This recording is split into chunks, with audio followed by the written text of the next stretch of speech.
Current affair اس وقت بہت بڑا انٹرنیشنل لیول کے اوپر پوری دنیا کے مسلمانوں کا چل رہا ہے، وہ ہے سلمان رشدی ملعون پہ جو ایک قاتلانہ حملہ ہوا 12 اگست 2022 کو۔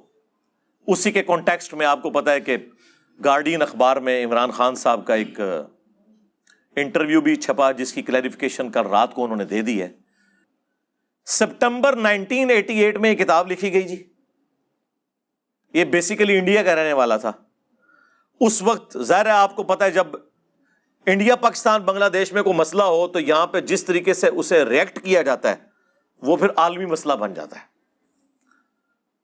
پھر سب سے بڑا آپ سمجھ لیں اس ایشو کو اٹھایا امام خمینی نے، انہوں نے اس کے سر کی قیمت لگا دی اس وقت کروڑوں روپے میں۔ پوری دنیا کے اندر ایک مسئلہ اٹھا، اور آج آلموسٹ سمجھ لیں 34-35 سال ہو چکے ہیں۔ وہ تو زندہ ہے خبیث، لیکن اس ایشو کی وجہ سے درجنوں مسلمان انڈیا میں، پاکستان میں، ٹرکی میں شہید ہو چکے ہیں احتجاج کرتے ہوئے مختلف مواقع کے اوپر۔ ابھی یہ جو ایکٹیویٹی 12 اگست کی پرفارم ہوئی اس میں بھی وہ بچ گیا۔ یہ کون سا طریقہ ہے کہ ہم یا تو ہم سپر پاور بن جائیں نا امریکہ کی طرح، دنیا میں جہاں کہیں گستاخ رسول ہو ہم اسے طلب کریں، قانون کے مطابق اس کے اوپر سزا لگائیں، پھر تو ٹھیک ہے۔ ورنہ آپ اس قسم کی ایکٹیویٹیز جب پرفارم کرتے ہیں تو جن لوگوں کے ریمیٹنس کے اوپر یہ ملک چل رہا ہے ان سے پوچھیں کہ یورپ اور امریکہ میں ان کے اوپر کیا گزرتی ہے جب آپ اس قسم کی جذباتی ایکٹیویٹیز پرفارم کرتے ہیں۔ اور یہاں ٹی وی چینلز پہ بیٹھ کے اس طرح کی ایکٹیویٹیز کرنے والوں کو ہیرو بنا کے پیش کیا جا رہا ہوتا ہے۔ آپ کو پتہ ہے آپ کیا کر رہے ہیں؟ اب دنیا پڑھ لکھ گئی ہے، آپ کی انہی حرکتوں کی وجہ سے مسلمانوں کے بچے سیکولر ہو رہے ہیں، بعض ایتھیسٹ ہو رہے ہیں کہ یار یہ کس قسم کے ذہن رکھنے والے لوگ ہیں۔ کیا اسلام نے یہ بات کی ہے کہ آپ نے ایکسٹرا جوڈیشل ایکٹیویٹی پرفارم کرنی ہے؟ آپ وہ جو روایتیں لے کے آتے ہیں ان روایتوں کے مقابلے پہ بخاری مسلم میں کتنی احادیث موجود ہیں؟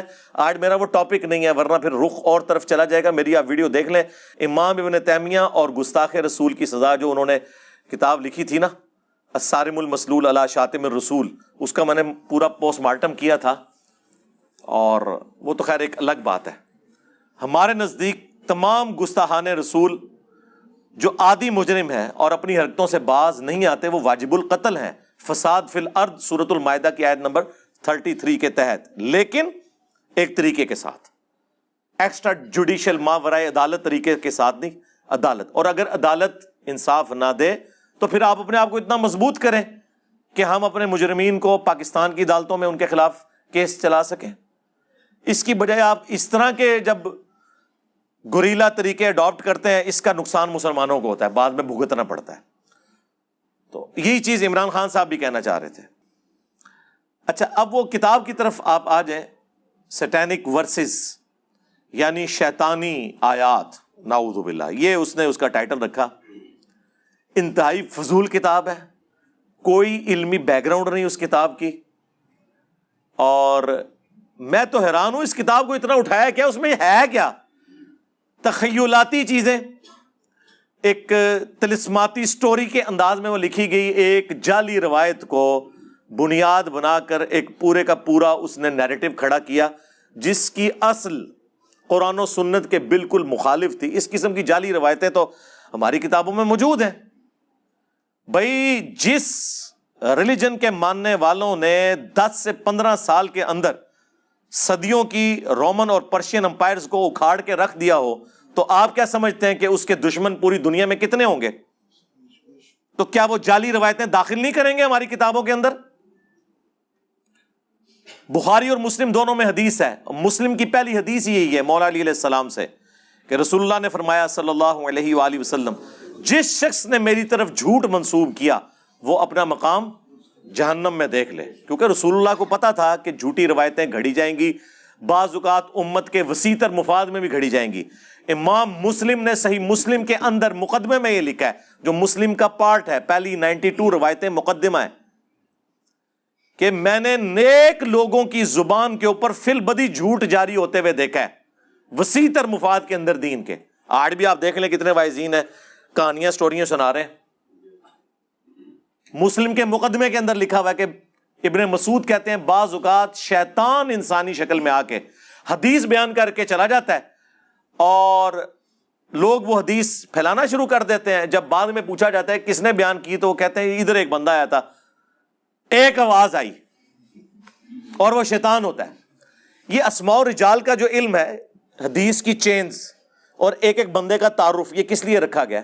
اسی لیے تاکہ کوئی جھوٹی روایتیں ہماری کتابوں میں داخل نہ کر سکے۔ اور یہ اتنا کریٹیکل ایشو ہے کہ امام مسلم نے مقدمے میں لکھا ہے کہ اس پہ اتفاق ہے کہ تابعی کی مرسل کوئی شے نہیں ہے۔ یعنی اگر کوئی تابعی جس نے نبی صلی اللہ علیہ وآلہ وسلم کو نہیں دیکھا، صحابہ کو دیکھا ہے، صحابہ کی صحبت کی ہے، اگر وہ بھی کوئی روایت بیان کرے اور صحابی کو مینشن نہ کرے، ڈائریکٹ رسول اللہ سے فرمان بیان کر رہا ہے، اس کی روایت مردود ہے، کیونکہ اس نے تو زمانہ نہیں پایا۔ اور یہی اسی قسم کی ایک روایت ہے جس کی بنیاد کے اوپر سٹینک ورسز کتاب لکھی گئی، وہ انشاءاللہ میں بریف کر دوں گا۔ چلے آج تو مجھے موقع ملا، میں بڑے عرصے سے چاہ رہا تھا، لیکن وہ میں اس کو اس لیے ہاتھ نہیں ڈالتا تھا کہ اگر ہم اس طرح کے ٹاپکس پہ بولیں گے، کہیں گے جی دیکھیں جی گڑے مردے اکھاڑ رہے ہیں، یہ ہوں تو ایک مجاہد ملت نے خام خائی گڑا مردہ اکھاڑ دیتا ہے، ٹھیک ہے، وہ قاتلانہ حملہ اس کے اوپر کر کے۔ تو اب چونکہ ایک موقع ملا ہے تو میں آپ کو تھوڑا بہت آئیڈیا ایک مسلمان کو ہونا چاہیے کہ یہ اس نے کام کیا ڈالنے کی کوشش کی ہے اس کتاب کے اندر، اس کو تو ہم پہلے سے ہی کنڈیم کر رہے ہیں اس حوالے سے۔ بیسیکلی سورۃ الحج کی ایک آیت ہے، آیت نمبر 52، اس کے کانٹیکسٹ میں آپ جتنی بھی قرآن کی تفاسیر ہیں وہ اٹھائیں گے تو آپ کو یہ واقعہ مل جائے گا۔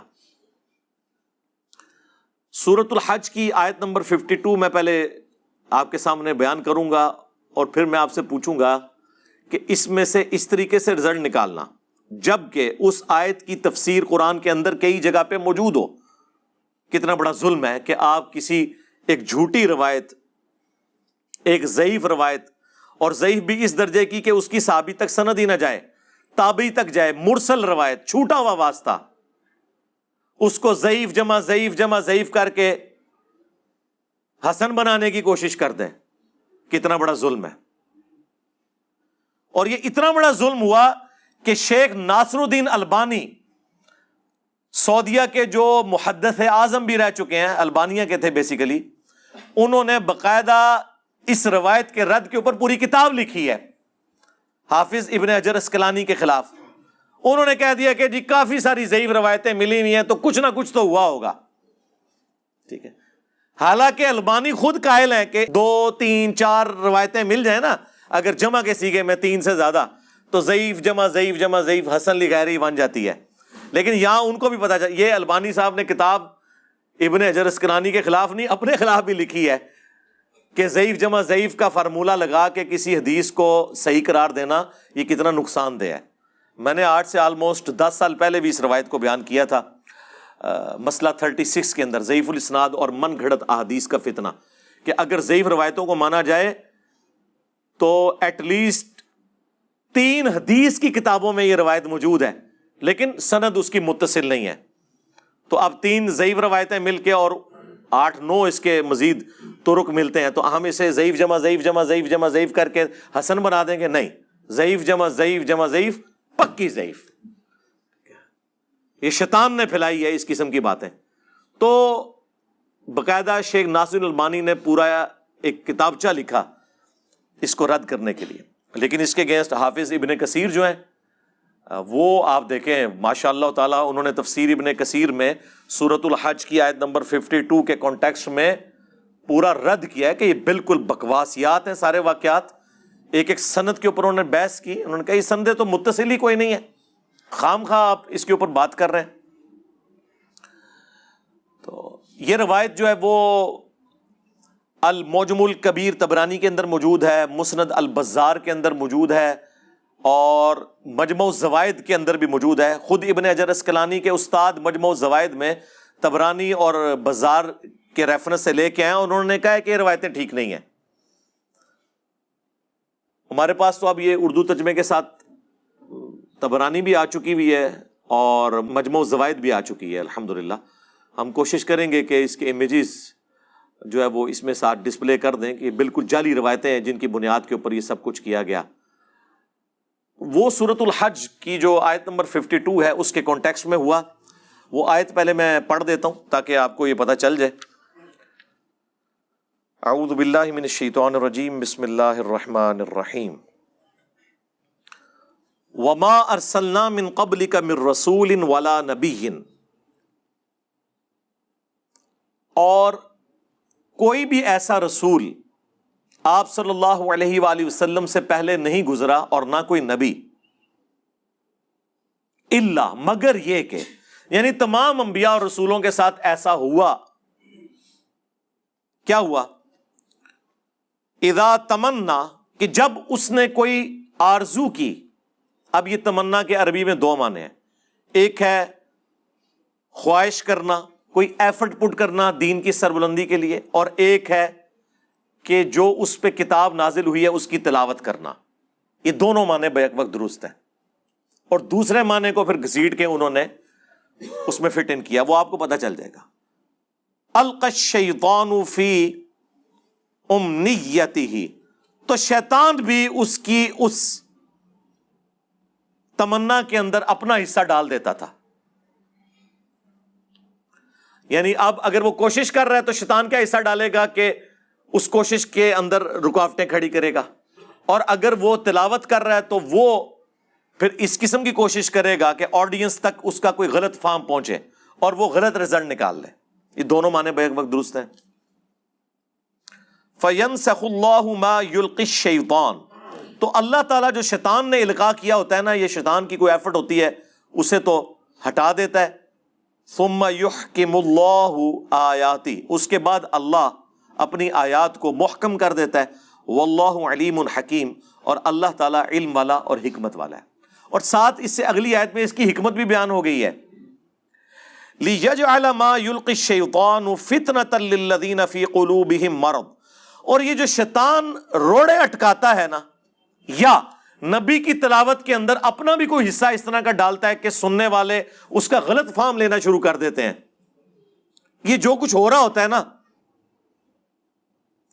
یہ اللہ تعالیٰ فرما رہا ہے کہ یہ اس لیے ہوتا ہے تاکہ ہم جن کے دلوں میں مرض ہے نا، جو ڈھیٹ لوگ ہیں، ان کے لیے اس کو آزمائش بنا دیں. وہ تو پہلے ہی بہانہ تلاش کر رہے ہوتے ہیں، تو ان کے لیے آزمائش بن جاتی ہے اور حق سے روگردانی کر دیتے ہیں. ظاہر ہے یہ اللہ تعالیٰ نے حق اور باطل کی کشمکش تو رکھی ہے نا، پلیٹ میں رکھ کے تو نہیں آپ کو دے دینی جنت. لوگ کہتے ہیں جی لوگوں کو استعانت اتنی مشکل سے سمجھانی پڑتی ہے. قرآن کے پہلے صفحے پہ لکھا ہوتا کہ بابوں کو پکارنا شرک ہے، تو اگے تو قرآن نازل کرنے کی بھی ضرورت کوئی نہیں سی. اللہ تعالیٰ نے ایاک نعبد و ایاک نستعین بیان کیا اور پھر آگے چل کے اس کو مضمون کو کھولا، لیکن اس کو اس طریقے سے بیان کیا کہ اگر کوئی بےایمانی پہ اترا ہوا ہو وہ اس کے ذریعے گمراہ ہو، جو سورۃ البقرہ میں آیا ہے. اللہ کی وجہ سے نہیں بلکہ آزمائش کی وجہ سے. دنیا میں کون سا گناہ ہے جو اٹریکٹ نہیں کرتا انسان کو؟ اللہ نے گناہ میں اٹریکشن کیوں رکھی ہوئی ہے؟ تاکہ انسان اس کی طرف مائل ہو اور پھر اپنی عقل کے ذریعے اپنے آپ کو قابو کرے اور گناہ سے بچ کے جنت کما لے. اور جس نے اس کے اوپر گر جانا ہے تو جہنم میں ہی جائے گا نا. زبردستی نہیں ہو رہی ہوگی، وہ اپنی مرضی سے کر رہا ہوگا. اسی طریقے سے یہاں پہ بھی ایسا ہی ہوا. تو اللہ تعالیٰ ماتا تاکہ وہ آزمائش بن جائے ان کے لیے. والقاسیۃ قلوبہم، اور جن کے دل کے اندر سختی موجود ہے نا، ان کے لیے یہ فتنہ بن جائے. وَإِنَّ الظَّالِمِينَ لَفِي شِقَاقٍ بَعِيدٍ، اور بے شک جو ظالم لوگ ہیں، جو ہٹ درمی پہ اترے ہوئے ہیں، وہ تو دور کی بدبختی میں گر پڑے ہیں. وَلِيَعْلَمَ الَّذِينَ أُوتُوا الْعِلْمَ، اور یہ اس لیے بھی ہے کہ تاکہ جو اہل علم ہے نا، جو حق حاصل کرنا چاہتے ہیں، ان کا رزلٹ بالکل ڈیفرنٹ ہوگا اس طرح کے کاموں سے. وہ کیا ہوگا؟ انہ الحق من ربک، کہ یہ بے شک حق ہے ان کے رب کی طرف سے. فیؤمنوا بہ، بس وہ اس کے اوپر ایمان لے آئیں گے. فتخبت لہ قلوبہم، اور ان کے دل بھی اس کتاب کی طرف، اس دین کی طرف جھک جائیں گے. وَإِنَّ اللَّهَ لَهَادِ الَّذِينَ آمَنُوا، اور بے شک اللہ تعالیٰ تو ہدایت دیتا ہے ان کو جو بات مان لیتے ہیں، یا ایمان والے، ایمان والا وہی ہوتا ہے نا جو بات مان لیتا ہے، اِلَىٰ صِرَاطٍ مستقیم، سیدھے راستے کی طرف۔ تو یہ وہ آیت تھی جس میں بالکل واضح ہے کہ جب پیغمبر کوئی ایفرٹ پٹ کرتا ہے دین کی سربلندی کے لیے تو شیطان روڑے اٹکاتا ہے، تو اللہ تعالیٰ پھر الٹیمیٹلی پیغمبر کو نجات دے دیتا ہے، اہل ایمان کو، اور نیست و نابود کر دیتا ہے پیغمبر کے مخالفین کو۔ یا دوسرا معنی کہ پیغمبر جب کوئی کلام تلاوت کر رہا ہوتا ہے اس میں شیطان اپنا حصہ ڈال دیتا ہے، اس حوالے سے کہ سننے والے اس کا غلط مفہوم لینا شروع کر دیتے ہیں، اور وہ ظاہر ہے پھر آزمائش بن جاتی ہے جو بدبختی پہ اترے ہوئے ہیں ان لوگوں کے لیے، اور جو اہل ایمان ہیں ان کو تو اللہ تعالیٰ ثابت قدم کر دیتا ہے، ان کو تو کوئی فرق ہی نہیں پڑتا اس چیز سے۔ اچھا، یہ جو اب میں مفہوم بیان کر رہا ہوں یہ قرآن کے اندر موجود ہے، یہ قرآن اپنی اس آیت کی تفسیر اور عقیدے کے اعتبار سے کسی حدیث کا محتاج نہیں ہے۔ حدیث میں مزید ایکسپلینیشن آ جاتی ہے یا سیاق و سباق کی کوئی تفصیلات آ جاتی ہیں، عقیدے میں تو قرآن کسی حدیث کا کوئی محتاج نہیں۔ اب میں کراس ریفرنس کے طور پہ آپ کو ایک آیت پیش کروں گا، اس سے آپ کو مضمون کھل جائے گا۔ سورۃ الانعام کی آیت نمبر 112 اور 13، یہ وہی آیت ہے وہ جو المحنت کے شروع میں انہوں نے لکھی ہے نا، شیطانی لشکر ہم پہ حملہ آور ہوا جس طرح کہ انبیاء پہ ہوتا تھا۔ آئیے یاد آیت، اے وہ آیت ہے، وَكَذَلِكَ جَعَلْنَا لِكُلِّ نَبِيٍّ عَدُوًّا، اور اسی طریقے سے ہم نے ہر نبی کے لیے دشمن بنائے تھے، شیاطین الانس والجن، انسانوں میں سے بھی شیاطین اور جنوں میں سے بھی، یوحی بعضهم الی بعض زخرف القول غرورا، جو بعض کے دل میں بڑا بنا سوار کر ایسے بد عقیدگیاں جو ہے نا وہ لیپا پوتی کر کے مزین کر کے ان کے دلوں میں ڈال دیتے ہیں۔ وَلَوْ شَاءَ رَبُّكَ مَا فَعَلُوا، اور اگر تیرا رب زبردستی کرنا چاہتا نا تو کسی شیطان کی مجال نہیں تھی کہ اس طرح کسی کو گمراہ کر سکتا۔ فَذَرْهُمْ وَمَا يَفْتَرُونَ، تو چھوڑ دیں ان کو ان کے حال کے اوپر اور جو یہ جھوٹ باندھ رہے ہیں۔ یعنی اگر اللہ تعالیٰ نے زبردستی ہدایت دینی ہوتی نا پھر تو یہ آزمائش بھی ختم ہو جاتی، لیکن ظاہر ہے آزمائش ہے تو جنت میں جانا ہے نا، آزمائش نہیں ہے تو اتنی بڑی جنت، ہمیشہ کی زندگی اور آپ کی مرضی، یہ جبھی ملنی ہے نا، کوئی ایفرٹ بھی پٹ کریں گے۔ یہ فٹ پاتھ پہ بیٹھے ہوئے راہ چلتے ہوئے تو آپ کو نہیں مل جانی۔ تو یہ اللہ تعالیٰ نے فرمایا وَلِتَصْغَىٰ إِلَيْهِ أَفْئِدَةُ الَّذِينَ لَا يُؤْمِنُونَ بِالْآخِرَةِ، اور یہ اس لیے کہ تاکہ جن لوگوں کا آخرت کے اوپر ایمان نہیں ہے نا ان کے دل جو ہے نا اسی کی طرف، گمراہی کی طرف مائل ہو جائیں۔ وَلِيَرْضَوْهُ وَلِيَقْتَرِفُوا مَا هُمْ مُقْتَرِفُونَ، اور وہ پھر اسی کے اوپر راضی ہو جائیں۔ یعنی جو لوگ گمراہی کے اوپر اترے ہوئے نا ان کے لیے تو ایک سمجھ لیں یہ ایندھن کا کام کریں گی اس طرح کی چیزیں، اور وہ اس میں سے غلط رزلٹ نکالیں گے اور وہ پھر اسی راستے کے اندر بیٹھ جائیں گے۔ اب یہ بالکل واضح ہے۔ اسی طریقے سے سورہ الفرقان کے اندر بھی آیت نمبر 32 میں بھی ہے، وَقَالَ الَّذِينَ كَفَرُوا لَوْلَا نُزِّلَ عَلَيْهِ الْقُرْآنُ جُمْلَةً وَاحِدَةً، اور کافر یہ اعتراض کرتے ہیں کہ یہ قرآن اکٹھا کیوں نہیں نازل ہو گیا، یہ کیا ہے جی اتنے سالوں سے نازل ہو رہا ہے، کوئی اللہ تعالیٰ بیٹھ کے کوئی پلان کرتا رہتا ہے یا یہ نبی خود بیٹھ کے گھڑتا رہتا ہے، نعوذ باللہ۔ آپ دیکھیں نا قرآن کا آہستہ آہستہ نازل ہونا، ایک پوائنٹ تو ان کے ہاتھ لگ گیا نا کہ سوچ سوچ کے لکھتا ہے، نعوذ باللہ۔ تو اللہ تعالیٰ نے اس کا جواب دیا کہ ایسا کیوں ہے، کذالک، یہ اس طریقے سے ہے کہ لنثبت بہ فؤادک، تاکہ ہم آپ کا دل اس کے ذریعے مضبوط کریں، ورتلناہ ترتیلا، اور ہم اسے ٹھہر ٹھہر کے پڑھتے ہیں۔ یعنی دل مضبوط ہوتا ہے نا میرے بھائی، دیکھیں غزوہ بدر سے پہلے سورہ البقرہ نازل ہوئی، پوری تیاری کی گئی، جالوت اور طالوت کی جنگ کا واقعہ بیان ہوا، غزوہ احد میں غلطیاں ہوئی، مسلمانوں کے دل دکھے ہوئے تھے، اس کے بعد 60 آیات اس کے اوپر کمنٹری نازل ہوئی کہ تم نے یہ کیا، ہم نے تو وعدہ پورا کر دیا تھا، تم نے نبی کی نافرمانی کی، اس کی وجہ سے فتح شکست میں بدل گئی۔ غزوہ خندق کے موقع کے اوپر 7 گائیڈ لائنز، غزوہ تبوک کے موقع پر سورہ التوبہ۔ تو یہ 7 منسلمانوں کے دل اور نبی علیہ السلام کا دل بھی مضبوط ہوتا تھا، یہی اکٹھی کتاب آ گئی ہوتی اور 23 سال تک نبی علیہ السلام اس کتاب کی بنیاد کے اوپر چلتے رہتے، اس میں زیادہ ٹیسٹ تھا یا ہر واقعے سے پہلے اور کبھی کسی واقعے کے بعد اللہ کی طرف سے کمنٹری آتی تو کتنا دل انسان کا مضبوط ہوتا ہے کہ ٹھیک ہے جی ہماری غلطی معاف ہوگی. ٹھیک ہے، وہ غلطی معاف ہوئی نا سورہ آل عمران میں جن لوگوں نے رسول اللہ کی نافرمانی کی تھی. تو یہ اللہ تعالیٰ ہمارا یہ ہم نے اس لیے نازل کیا. اچھا اب یہ ایک اللہ کی توجیہ ہے، لیکن آٹا گوندے ہلدی کیوں ہے؟ یہ جو ایک پنجابی میں محاورہ ہے کہ جو آٹا گوندے وقت ہلنا تو پڑے گا، اب اس کو بھی کوئی اعتراض بنا لے تو اس کا کوئی علاج نہیں ہے. جب بھی کوئی ڈاکٹرن آتی ہے، ہم یہ ایتھیسٹ سے بھی کہتے ہیں کہ آپ یہ جو اسلام کی ڈاکٹرن کے اوپر اعتراضات نکالتے ہیں، آپ کوئی ایک آئیڈیل ماڈل لیں، ہم اس میں بھی نکال دیں گے. الٹیمیٹلی آپ کو ول آف گاڈ کو ماننا پڑے گا، اور یہی اللہ نے قرآن میں فرمایا لا یسأل عما یفعل وہم یسألون. اللہ کو کوئی نہیں پوچھ سکتا کہ اس نے یہ کیوں کیا، اللہ سب کو پوچھ سکتا ہے. یہ اللہ کی ول ہے کہ پریگنینسی کی تکلیف سے عورت نے گزرنا ہے، مرد نے نہیں گزرنا. آپ بے شک ہر سال عورتوں کا دن اس حوالے سے منانا شروع کر دیں کہ نہیں ایک دفعہ مرد کو بھی اس تکلیف سے گزرنا چاہیے، آپ نہیں کر سکتے. اس لیے آج تک کسی نے یہ والا دن نہیں منایا. ہاں یہ انسان کی کمزوری ہے. مرد کو اللہ نے معیشت کی تکلیف سے گزارا ہے کہ اس نے نان و نفقہ بیوی بچوں کا پورا کرنا ہے. یہ ول آف گاڈ ہے نا. اللہ چاہتا اسے ریورس بھی کر سکتا تھا، اللہ کی مرضی نا. تو اس کو کون چیلنج کرے گا؟ وہ تو آپ بھی کریٹر ہو تو آپ کی بھی ایک مرضی ہوگی. یہ کون سا اعتراض ہے؟ تو اللہ تعالیٰ ہمارا یہ ہم نے اس لیے کیا تاکہ اے نبی آپ کا دل مضبوط کرے، آپ کے ساتھیوں کا. اس لیے ٹھہر ٹھہر کے قرآن پڑھتے ہیں. اور پھر اللہ نے ساتھ ہی فرمایا وَلَا يَأْتُونَكَ بِمَثَلٍ إِلَّا جِئْنَاكَ بِالْحَقِّ وَأَحْسَنَ تَفْسِيرًا. اور اے نبی جب کبھی بھی کوئی بھی اعتراض آپ کے پاس لے کر آتے ہیں نا تو دیکھیں ہم کس طرح سچائی کے ساتھ اس کی تعویل آپ کو سکھا دیتے ہیں. کوئی اعتراض لے کے آتے ہیں تو آپ کو بتا دیتے ہیں کہ یہ اس لیے ہے، یہ اس کو غلط رنگ دے رہے ہیں، یہ اس طرح ہے ہی نہیں ہے.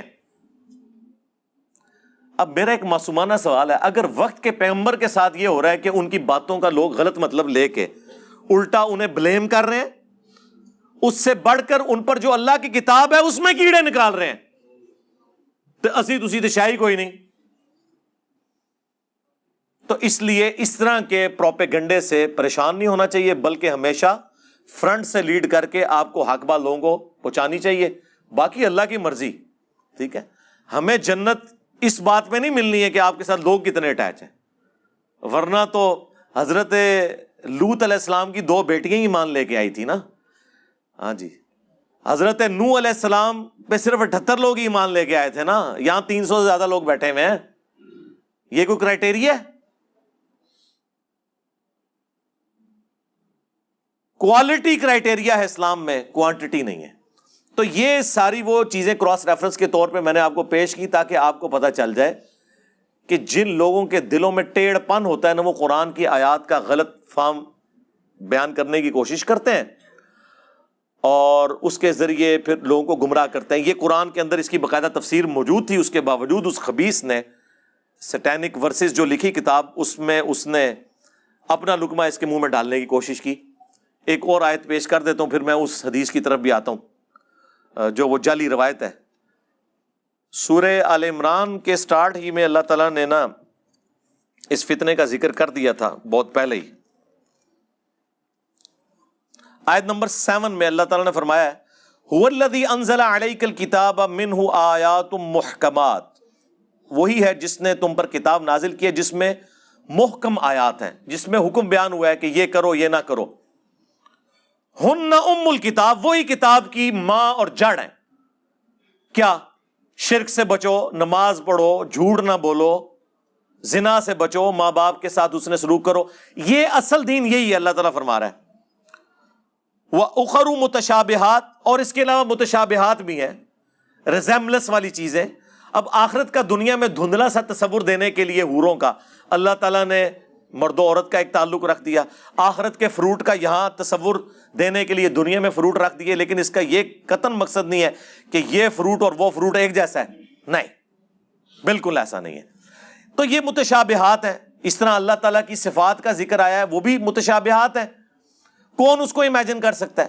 اللہ بھی زندہ، ہم بھی زندہ، لیکن ہماری زندگی ادھار کی ہے، اس کی ہمیشہ سے ہے، ہماری زندگی اس کے اوپر ڈیپینڈنٹ ہے، اور پھر اس کی نوعیت جو ہے وہ کوئی امیجن ہی نہیں کر سکتا۔ لیس کمثلہ شیء وہو السمیع البصیر، اللہ کی مثل کوئی شے نہیں ہے۔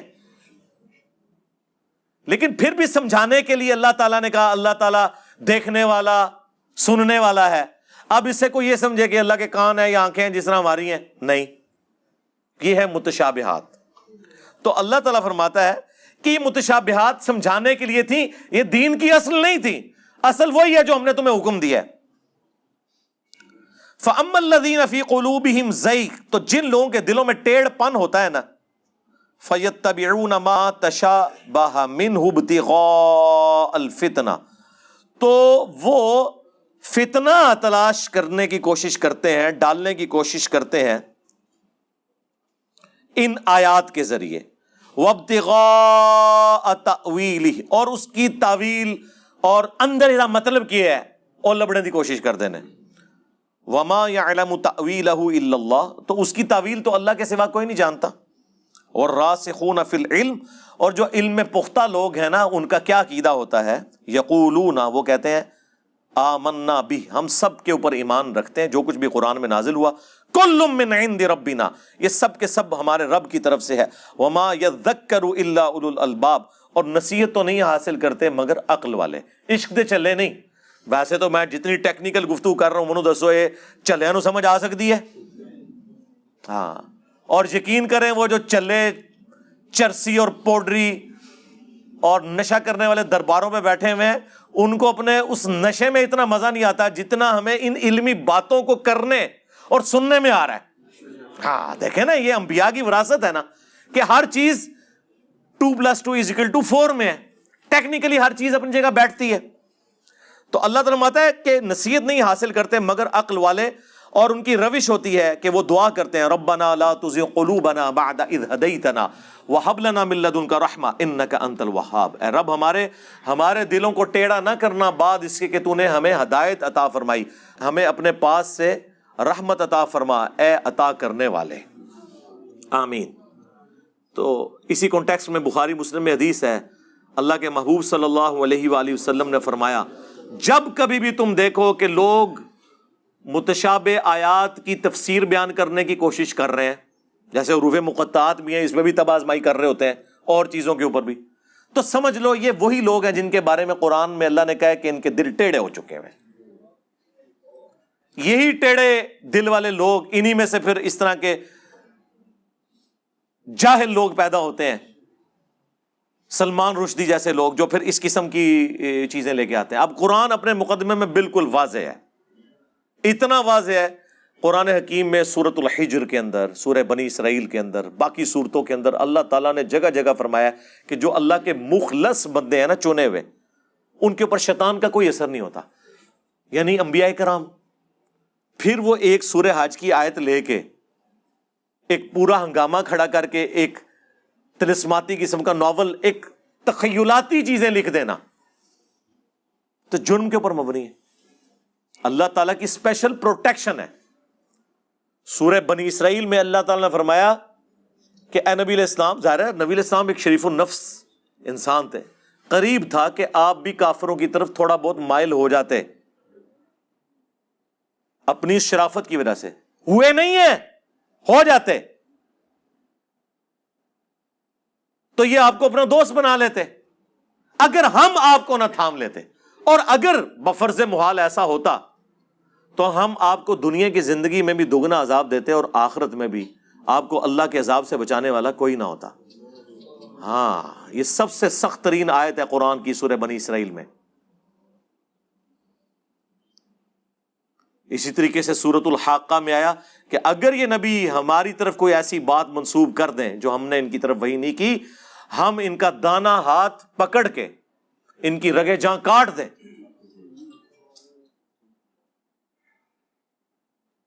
استغفر اللہ، دیکھیں الفاظ، اور تم میں کوئی ایک بھی ایسا نہ ہو جو ان کو بچا سکے۔ لیکن ایسا نہیں ہوا، یہ سارا غصہ کافروں کے اوپر ہے، یہ نبی کے اوپر غصہ نہیں ہے، یہ کافروں کے اوپر ہے کہ یہ نبی اللہ کی پروٹیکشن میں، یہ بنیادی عقیدہ ہے. پھر قرآن میں 3 جگہ آیا، سورہ یونس کے اندر، سورہ الانعام کے اندر، سورہ زمر میں، نبی صلی اللہ علیہ وآلہ وسلم کے حوالے سے، قل انی اخاف ان عصیت ربی عذاب یوم عظیم. اے نبی تم فرما دو کہ میں تو خود اس بات سے ڈرتا ہوں کہ اگر میں نے بھی اپنے رب کی نافرمانی کی تو بڑے دن کا عذاب مجھے بھی آ پکڑے گا. آج یہ آیات بیان کرنا گستاخی ہے، حالانکہ یہ آیات ہمارے پاس ثبوت ہے کہ یہ کتاب رسول اللہ نے نہیں لکھی. کوئی شخص جو کتاب لکھتا ہے وہ اپنے بارے میں اتنی سخت باتیں تو نہیں لکھتا نا. ہاں، یہ اللہ کی طرف سے نازل ہوئی ہے. یہ آیات ہمارے پاس ثبوت ہیں جن کے بیان کرنے میں گستاخی کے فتوے لگ جاتے ہیں. اور بھی کافی ساری آیات ہیں لیکن وہ ٹاپک پھر بدل جائے گا. تو یہ پورا قرآن کا مقدمہ ہے کہ انبیاء اللہ کی پروٹیکشن میں ہوتے ہیں. اب آ جائے اس واقعے کی طرف. وہ کہتے ہیں جی کہ یہ سورہ الحج میں جو ذکر ہے نا، اس کی پریکٹیکل اپلیکیشن ہوئی کہ سورۃ النجم کی آیات اللہ کے نبی علیہ السلام تلاوت کر رہے تھے پارہ نمبر 27 کے اندر. یہ حدیث المعجم الکبیر طبرانی میں بھی موجود ہے منقطع سند کے ساتھ، مسند البزار میں بھی ہے اور مجمع الزوائد کے اندر بھی ہے. اور مجمع الزوائد بڑی نعمت ہے، اردو میں آ چکی ہے. اس میں طبرانی اور حاکم اور باقی کتابوں کی جو اس قسم کی احادیث تھی ان کے اوپر تحقیم لگی ہوئی ہے. امام ہیثمی ابن حجر اسقلانی کے استاد نے اس کو باقاعدہ نقل کر کے کنڈیم کیا ہے. اور میں نے بتایا شیخ البانی نے پورا ایک رسالہ لکھا ہے ابن حجر اسقلانی کے خلاف. انہوں نے کہا کہ اتنی ضعیف روایتیں ہیں تو کچھ نہ کچھ تو ہویا ہوئے گا. ٹھیک ہے، اس کے رد میں شیخ البانی نے پھر پوری کتاب لکھی. اور حافظ ابن کثیر نے ماشاء اللہ تعالیٰ تفسیر ابن کثیر میں سورۃ الحج کی آیت نمبر 52 کے کانٹیکسٹ میں باقاعدہ ان سارے واقعات کو جعلی قرار دیا. اور وہ واقعات سورۃ النجم کے ساتھ یہ جوڑتے ہیں پارہ نمبر 27 کے اندر کہ جی نبی علیہ السلام سورۃ النجم کی تلاوت کر رہے تھے اور جب ان آیات کے اوپر پہنچے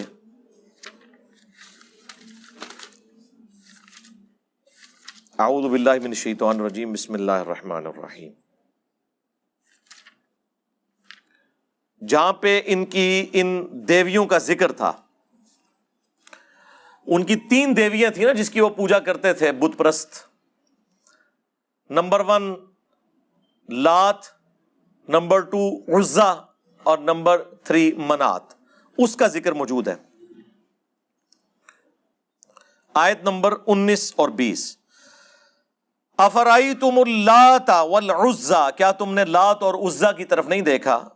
ومنات الثالثۃ الاخری، اور جو تیسری دیوی ان کی منات ہے. الکم الذکر ولہ الانثی، کیا تم خود تو اپنے لیے لڑکے پسند کرو اور اللہ کی طرف لڑکیوں کی نسبت کرو؟ تلک اذن قسمۃ ضیزہ، یہ کتنی بری تقسیم ہے جو تم کر رہے ہو. یعنی آپ دیکھیں ان کی تینوں دیویاں جو ہیں وہ مونس تھیں. خود اپنے لیے لڑکی پیدا ہونا وہ ایک بدنامی سمجھتے تھے، اور اللہ کی طرف 3 دیویاں انہوں نے منسوب کی ہوئی تھی، اللہ کی بیٹیاں لات، منات اور عزا. تو ان کی وہ عبادت کیا کرتے تھے. تو اللہ تعالیٰ نے دیکھیں اس آیت کے ساتھ ہی ذکر آیا کہ بڑی بری تقسیم تم نے کی ہوئی ہے. جب قرآن میں یہ آیات ہے تو اس میں ان دیویوں کی تعریف کیسے ہو سکتی ہے؟ وہ کہتے ہیں جی جب حضور تلاوت کر رہے تھے نا یہ والی آیات، افرائیتم اللات والعزا ومنات الثالثۃ الاخری، تو اس کے ساتھ نعوذ باللہ حضور کی مبارک زبان کے اوپر شیطان نے قابو پاتے ہوئے نعوذ باللہ ان کی مبارک زبان سے یہ الفاظ بھی نکلوا دیے، وَإِنَّ شَفَاعَتُهُنَّ لَتُرْتَجَا، اور بے شک ان کی شفاعت بھی اللہ کے حضور قبول کی جائے گی. تو اس کی وجہ سے کافر بھی بڑے امپریس ہوئے اور وہ کہتے ہیں دیکھیں اتنا حصہ تو بخاری مسلم میں موجود ہے کہ جب سورۃ النجم کی تلاوت نبی علیہ السلام نے کی تو تمام جن، انس اور کافر بھی اور مسلمان بھی سجدے میں گر پڑے. وہ تو سر اس کلام سے متاثر ہوئے تھے، وہ ان آیات کے اوپر سجدے میں نہیں گرے تھے، وہ تو آخری آیات ہیں. وہ کہتے ہیں جی وہ کافروں نے سجدہ اسی لیے کیا تھا کہ ان کی دیویوں کی تعریف اس میں بیان ہوئی تھی. اب دیکھیں کیسے کہانی میں رنگ بھرے. بخاری مسلم میں تو یہ الفاظ نہیں ہے، صرف یہ ذکر ہے کہ سجدے میں گر پڑے. وہ کہتے ہیں نہیں، وہ جو طبرانی کی روایت ہے اور مسند البزار میں ہے، مجمع الزوائد میں بھی لے کے آئے ہیں، اس کے اندر تو موجود ہے کہ وہ کافروں نے سجدہ اس لیے کیا کہ تعریف نبی علیہ السلام نے کر دی ان دیویوں کی، تو وہ بڑے امپریس ہوئے، اس وجہ سے وہ سجدے میں گر پڑے اور انہوں نے کہا آج تو محمد نے ہمارا مقدمہ بھی مان لیا ہے، کچھ دو کچھ لو، ٹھیک ہے اب ہم مل جل کے اپنے معاملات کو لے کے چلیں گے، نعوذ باللہ من ذالک۔ اور جن لوگوں نے اس روایت کو صحیح ماننے کی بھی کوشش کی مسلمانوں میں سے، انہوں نے کہا کہ نبی علیہ السلام کی مبارک زبان پہ جاری نہیں ہوئی ہیں بلکہ شیطان نے ان کے کان میں پھونک دی تھی۔ بھئی جب روایت ہی جعلی ہے، یہ حرکت کرنے کی کیا ضرورت ہے؟ یہی کام پھر ابن حجر اسقلانی نے کیا، باقی خیر پوری امت ایک طرف کھڑی ہوئی ہے، اسی لیے شیخ البانی نے پھر ان کے خلاف پورا رسالہ لکھا کہ یہ ضعیف جمع ضعیف جمع ضعیف کو آپ اس طرح اثر بنا رہے ہیں، حالانکہ البانی صاحب خود بھی بنا لیتے ہیں بعض اوقات، تو وہ رسالہ صرف ان کے خلاف نہیں اپنے خلاف بھی انہوں نے لکھا۔